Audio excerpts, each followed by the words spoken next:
trainers, Professor Palm here, and welcome to Johto Journey! For the month of March, we're going to talk all about the Johto region, as well as so many of the Pokemon that are from there. I thought that this would be a great idea in honor of Gold, Silver, as well as Crystal's 25th anniversary in North America, as well as their remake's 15th anniversary. Wow, it's hard to believe that it's been 25 years since these games came out in North America. Well, as a wise person once said, time sure flies when you're playing games.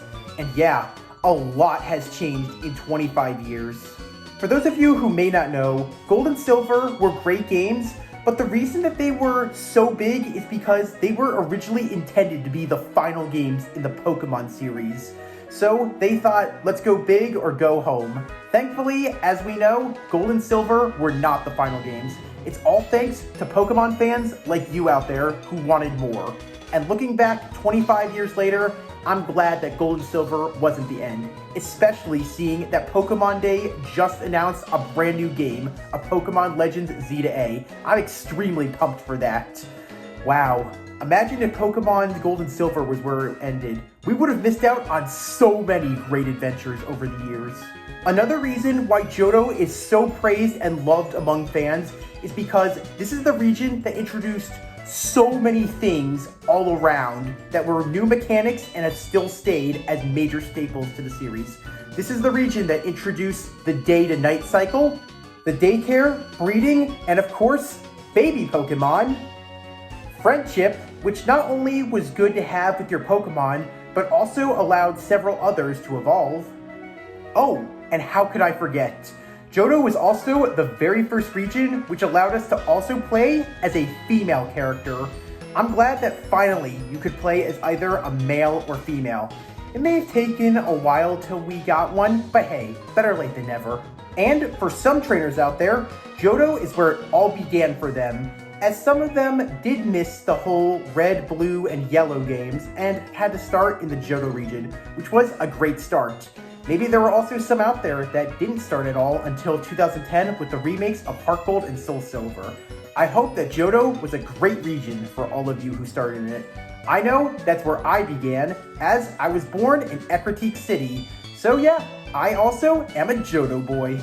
Now, let's go back and check out the Johto region. Is this region still as beautiful and timeless as well as ageless like the legendary Pokemon that live there? Or has time not been on their side? If you love the original Gen 1 trilogy as well as the Kanto region, Johto is a whole new region, but with so much more, yet it feels very similar.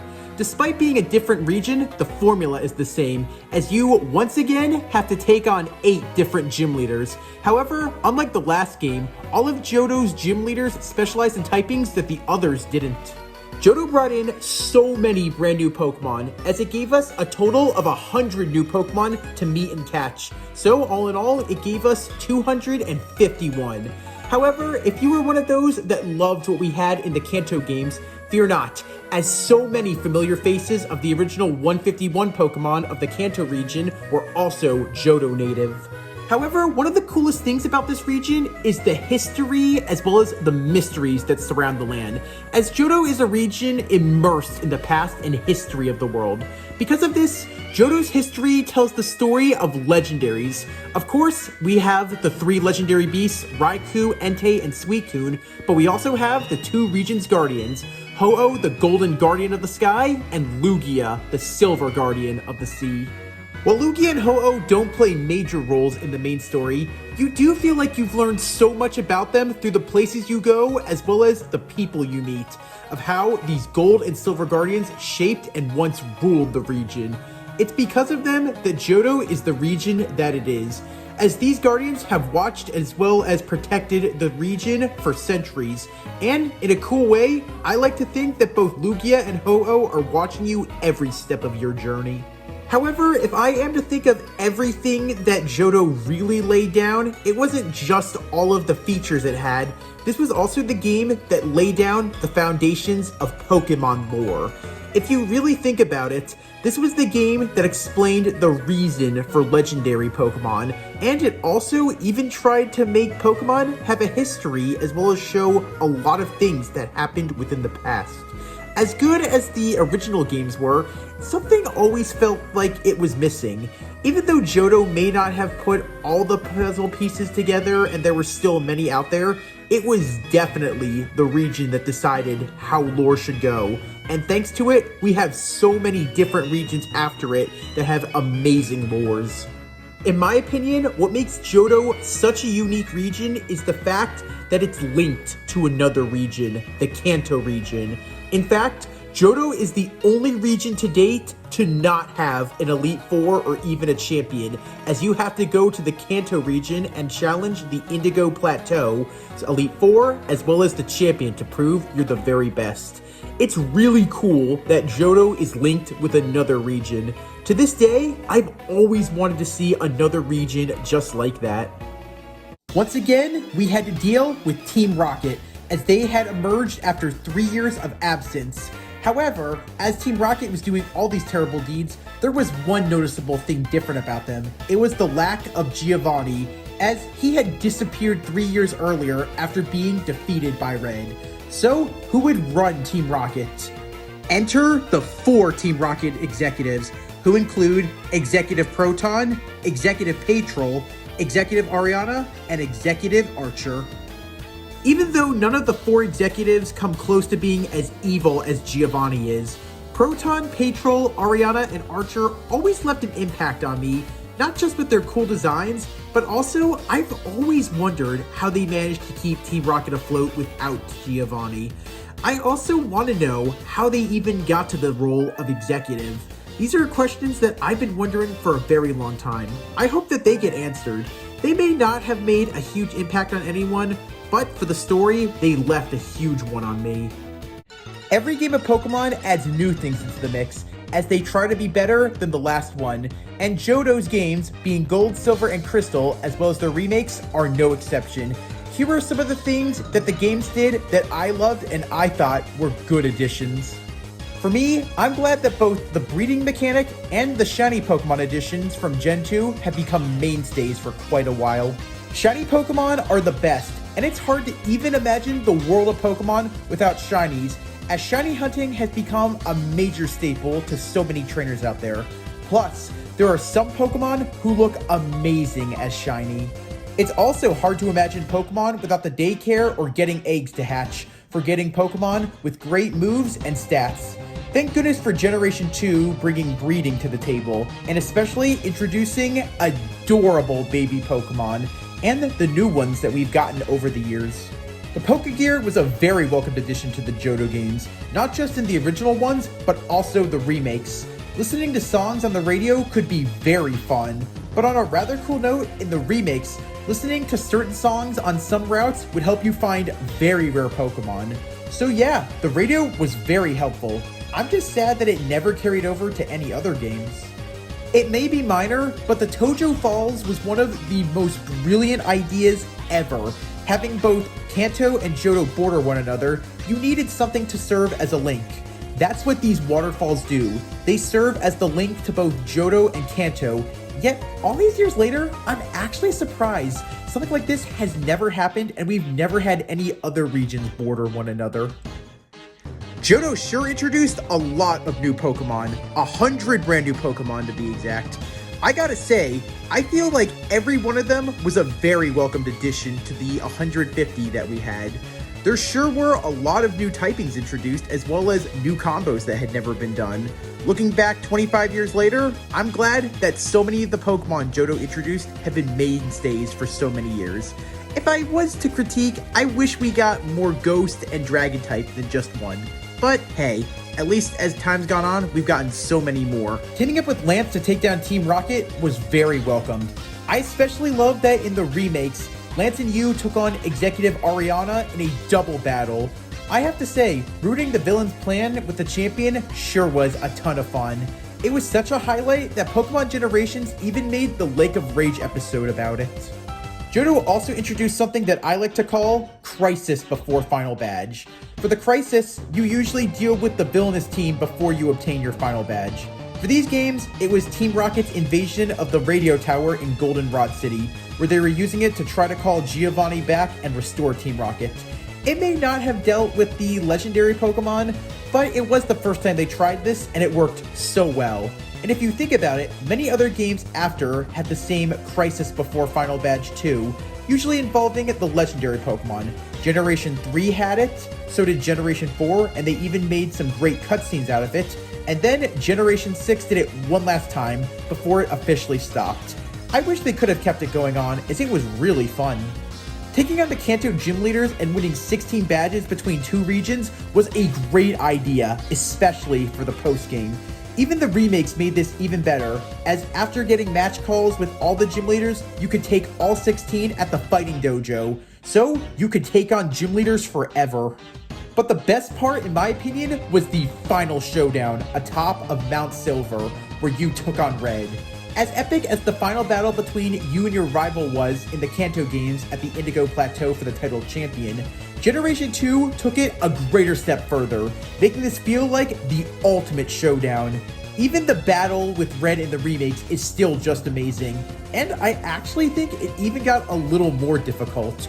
Other than the great gym battle you had with Blue, this to me was really the moment that the Johto games truly felt like a sequel. While I've praised Johto and talked about the wonderful things it's done as well as improved on, I do have several problems with the region and games, both the normal and the remakes. So here are my problems with Johto. First of all, the gym leaders. And don't get me wrong, I love a good challenge, and I miss when gym leaders were tougher, but it's the teams that they use that rub me the wrong way. You'd think for a region that introduced 100 brand new Pokemon that we'd have Johto gym leaders use teams full of them.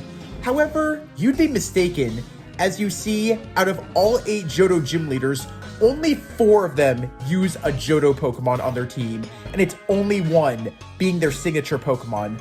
What's even more insane is that for Kanto, the Elite 4 members use at least 1 Johto Pokemon for their teams, and in the post-game Kanto gym battles, out of all 8 gym leaders in Kanto, 5 of them use a Johto Pokemon for their gym teams. This means that there are more Kanto trainers that use Johto Pokemon than Johto trainers. Despite Johto introducing 100 brand new Pokemon for the series, you sadly cannot get them all in the region, as some of them can only be found in the Kanto region, which was rather interesting to think, as this was the very first time this ever happened in a game, but at the time, it was a little rather odd.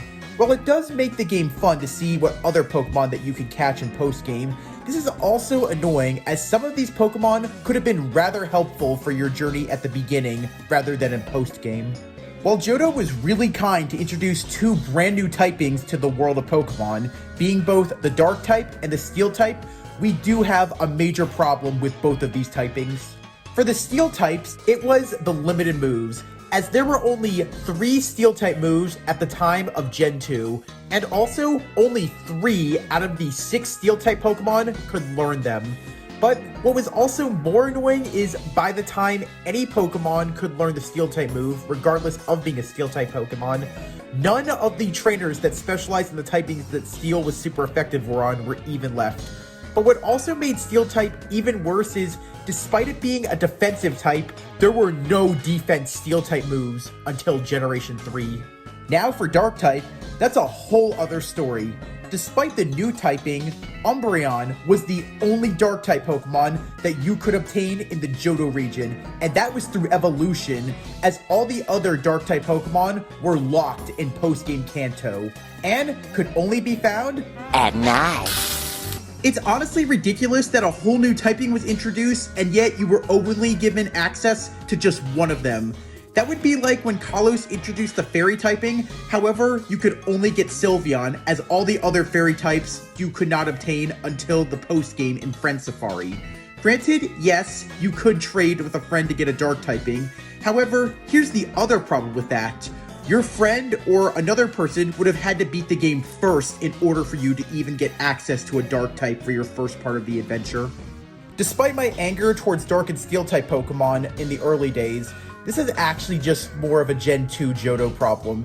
As for Gen 4 Johto, that problem no longer exists, as there were plenty of other Dark and Steel type Pokemon introduced over the years. So yeah, you could easily trade from any of the other DS games. So, do you need a Dark type or a Steel type Pokemon? No problem, just play any of the Sinnoh games and trade it over. The evolution stones are also a problem. Remember how generous Kanto was at Celadon department store and they let you buy as many evolution stones as you wanted? In Gold and Silver, you could only get one of each. However, in Crystal, as well as in the remakes, you can actually get more stones from having rematch battles with trainers on the match call. However, it's a very rare chance. While it's awesome that you could choose a Kanto starter from Professor Oak, and this was the very first game that you could choose multiple starters, I think it would have been better had Professor Oak let you choose a starter the moment you came into Kanto from the SS Aqua, instead of the post-game. At that point, there's really nothing left to do. All the gyms are beat, and all the trainers that you can rematch will have Pokemon in very high levels. Also, since you took on Red, who had very high levels, none of your Pokemon can really give it anything or really do anything at this point. So yeah, all you can really do is just challenge the Elite Four or do rematches and just swap in, swap out. But the Celebi problem just might be the biggest flaw of all of the Johto games. If you played any North American copy of Gold, Silver, and Crystal, there was no way to complete your Pokedex, as you needed the GS Ball event and to go to the Ilex Force. But this ball and event never came to the US. So, not only could you not summon Celebi, your Pokedex would never be fully completed. Thankfully, this problem was eventually solved, but it took 17 years until the 3DS and 2DS versions of Gold and Silver came out. And thankfully, every game now on those games can be completed, especially with a complete Pokedex.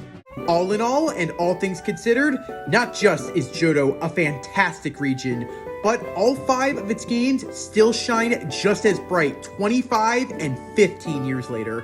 If you happen to have a copy of any of them, I highly recommend playing them once again, looking back 25 and 15 years later to where we've come. These games went all out and held nothing back. Traveling between 2 regions is still one of the coolest things ever that these games gave to us. Though they could have been better at times, and they could be a challenge sometimes to get through, sometimes a challenge is good, and these kind of hurdles make you appreciate what these games did and how much they brought to the table. I know that the Johto games are some of the best that Pokemon's ever made. It's hard to believe that once Johto is where things could have ended. I'm just so glad that it didn't. Thanks to the new gimmicks, the mysteries, and so many other things that were given, as well as the love of Pokemon fans, we've had so many other great games come out over the years. I'd like to say that the love of Johto has even gotten greater because of that. There still are so many mysteries of the region that still linger, and so many of us wish to return to the past. You know, maybe just one day we might experience a Pokemon Legends game in Johto, as I think the mysteries Johto has are incredible. There's a beautiful charm about Johto, and I think after 25 years, I finally figured out what it is. Johto is a region where the history of the land and ruin fills the world. This region has come a long way from the olden days, but those stories are still around and have never faded. It feels like everywhere you go in the Johto region tells a story of the region's past. Not just when you're at the ruins of Alph, but when you're at so many other places, like the Bell Tower, the Burn Tower, the Whirl Islands, and even Dragon's Den all have great stories of the past that you somehow understand. You may not be there long, but you feel that you learned so much about these places and the history while you were there. Even in the modern day, the link to the past still remains in every city, every town, and every landmark that you visit. Because the more you know, the knowledge you retain becomes even more powerful. And along your way, now, just like the legendary Pokemon of the region, you too are making your name known and heard by all that you meet on your journey, by the gym leaders, champions, and even the villains. In a cool way, I think on your journey between both regions, not only did you and your Pokemon get stronger and evolve, but you became a legend, just like the region you came from, Johto. Looking at the region after your story, I think the perfect way to see Johto is a region of the past and the present where legends are born. So yeah, I think that Johto still shines just as bright as it did back then. All thanks to not just the great games, but also the amazing remakes. There has never been another remake as great as Heart Gold and Soul Silver. I hope that we one day get to go back to the Johto region once again. Maybe for a Legends game, or maybe for a remake. I'm always on board to go back to Johto. I hope that you are as well, trainers. Before we end this, I just have a few questions for you. Of all 5 Johto games we have, Gold, Silver, Crystal, Heart Gold, and Soul Silver, which is the one that you played? Also, was Johto the first region you started in? Or what was the first region you ever started your journey in? The Johto region introduced to us 8 brand new gym leaders for a region. There were some that were easy, and there were some that were really tough. Out of all of them, who do you think was the toughest gym leader? And who do you also think was your favorite gym leader introduced? The Johto region introduced a lot of new things. It introduced Dark type, Steel type, as well as the day to night transition, baby Pokemon, breeding, as well as friendship. Which of these mechanics, as well as typings, is your favorite? If you played in any of the Johto games, who was the starter Pokemon that you chose from Professor Elm's lab? And out of all 100 brand new Pokemon that Johto introduced, who is your favorite Pokemon from Johto? Our Johto journey has only begun, trainers. Next week, we're gonna go all the way back to New Bark Town and talk about the 3 starters and their lines. I am so excited for that, as Chikorita, Totodile, and Cyndaquil are some amazing starter Pokemon. However, we'll have to wait for next week. But if you liked what you saw, please leave a like.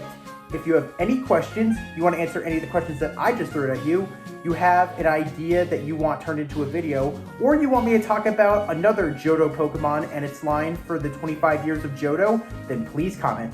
And as always, if you liked what you saw and you want to see more, smash the subscribe button.